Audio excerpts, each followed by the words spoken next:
the pleasure to present to you Dr. Martin Luther King, Jr.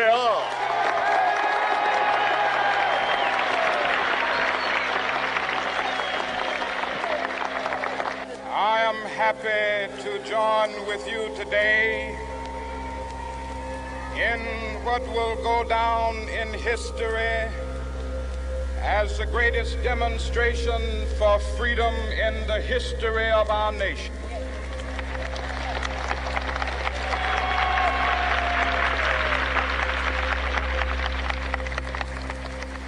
Five score years ago,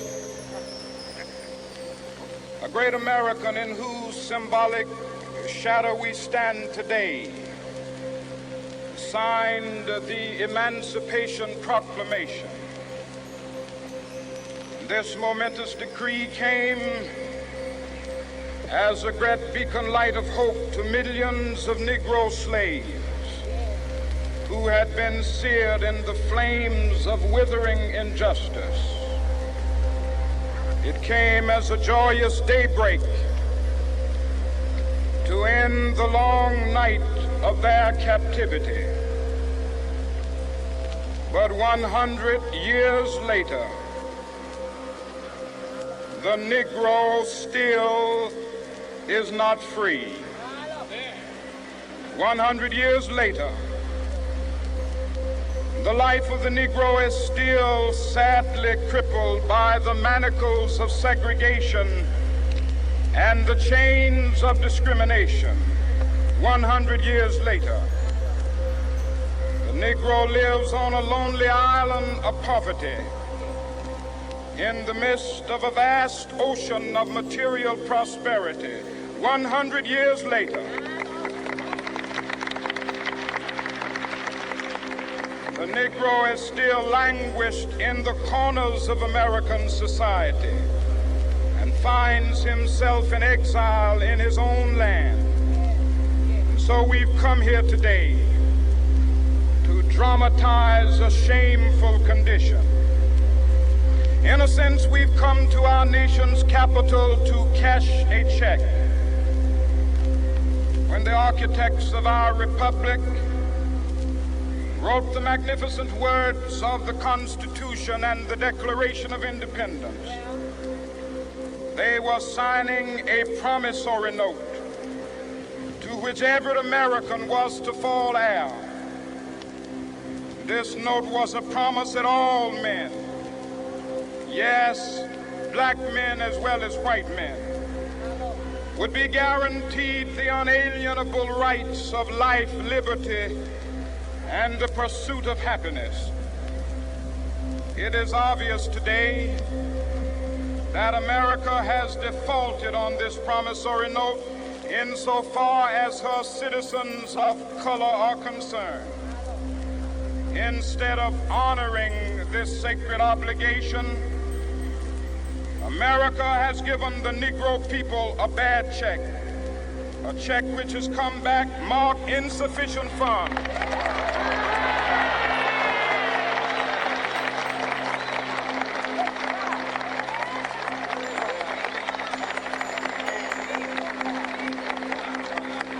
But we refuse to believe that the Bank of Justice is bankrupt. We refuse to believe that there are insufficient funds in the great vaults of opportunity of this nation. So we've come to cash this check, a check that will give us upon demand the riches of freedom and the security of justice.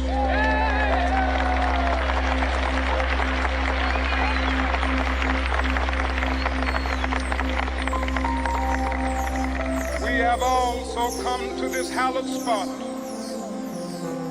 to remind America of the fierce urgency of now. This is no time to engage in the luxury of cooling off or to take the tranquilizing drug of gradualism.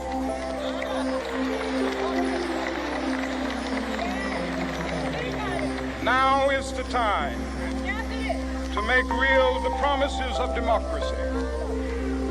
Now is the time to rise from the dark and desolate valley of segregation to the sunlit path of racial justice.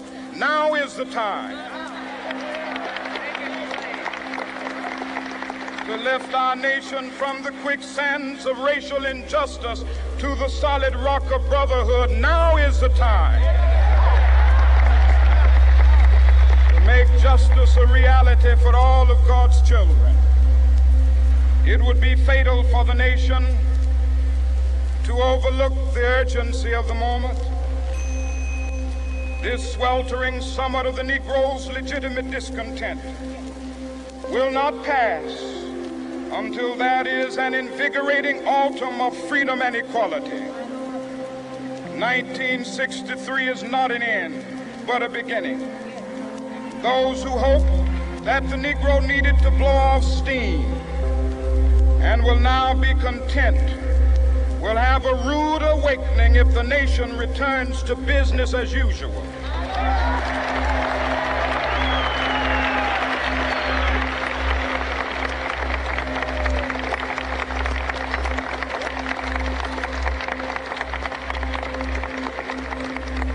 There will be neither rest nor tranquility in America until the Negro has granted his citizenship rights. The whirlwinds of revolt will continue to shake the foundations of our nation until the bright day of justice emerges. But that is something that I must say to my people who stand on the warm threshold which leads into the palace of justice. In the process of gaining our rightful place, we must not be guilty of wrongful deeds. Let us not seek to satisfy our thirst for freedom by drinking from the cup of bitterness and hatred.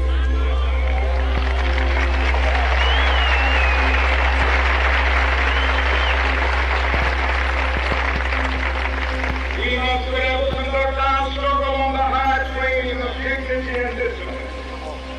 We must not allow our creative protest to degenerate into physical violence. Again and again, we must rise to the majestic heights of meeting physical force with soul force. The marvelous new militancy which has engulfed the Negro community must not lead us to a distrust of all white people.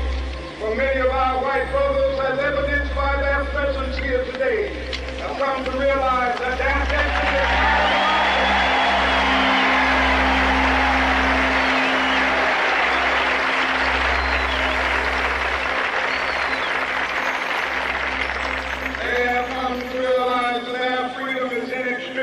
bound to our freedom. We cannot walk alone.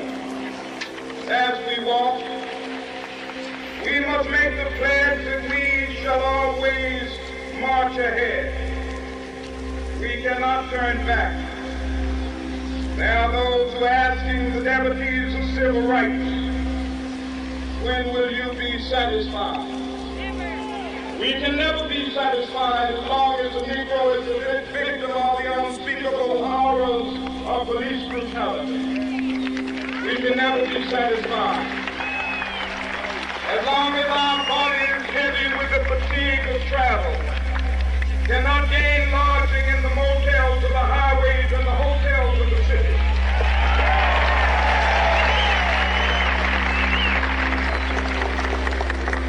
We cannot be satisfied as long as a Negro in Mississippi cannot vote and a Negro in New York believes he has nothing for which to vote.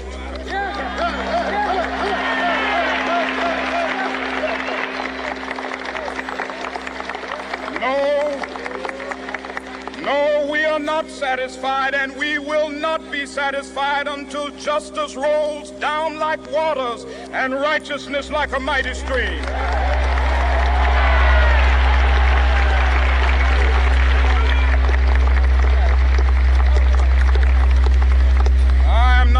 Unmindful that some of you have come here out of great trials and tribulation. Some of you have come fresh from narrow jail cells. Some of you have come from areas where your quest for freedom left you battered by the storms of persecution and staggered by the winds of police brutality. You have been the veterans of creative suffering. Continue to work with the faith that unearned suffering is redemptive. Go back to Mississippi. Go back to Alabama. Go back to South Carolina. Go back to Georgia. Go back to Louisiana. Go back to the slums and ghettos of our northern cities, knowing that somehow this situation can and will be changed. Let us not wallow in the valley of despair. I say to you today, my friend,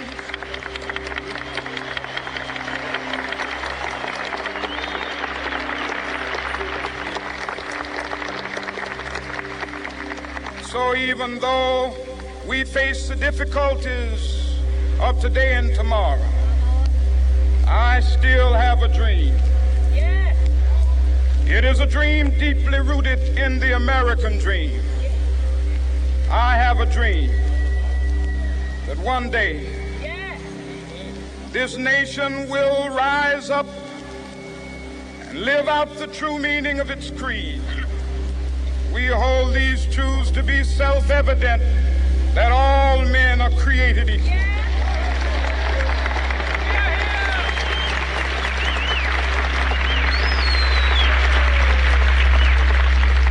I have a dream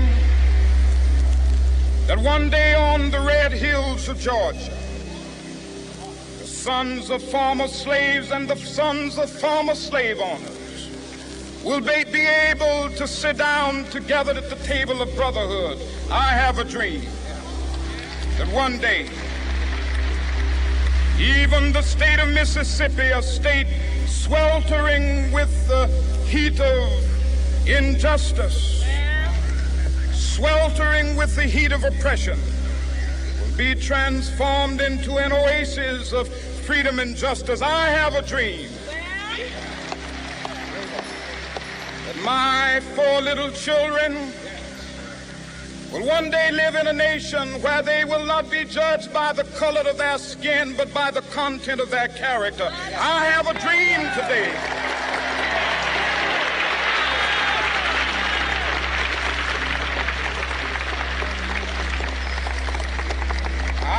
a dream that one day down in Alabama, with its vicious racists, with its governor having his lips dripping with the words of interposition and nullification, one day right there in Alabama, little black boys and black girls will be able to join hands with little white boys and white girls as sisters and brothers. I have a dream today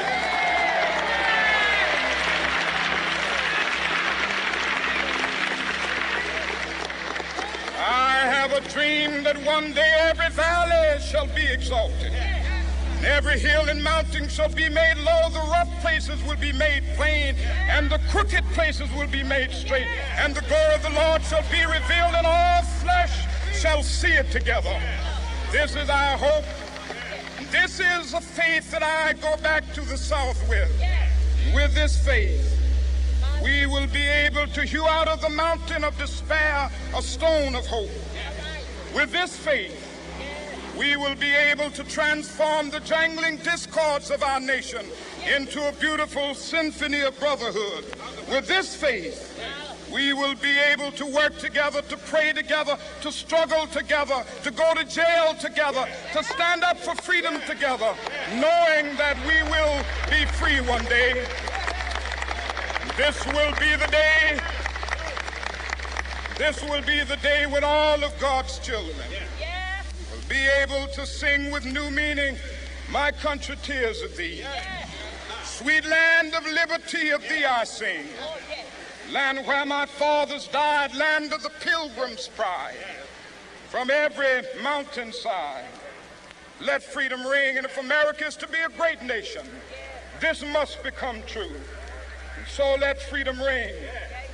From the prodigious hilltops of New Hampshire, let freedom ring.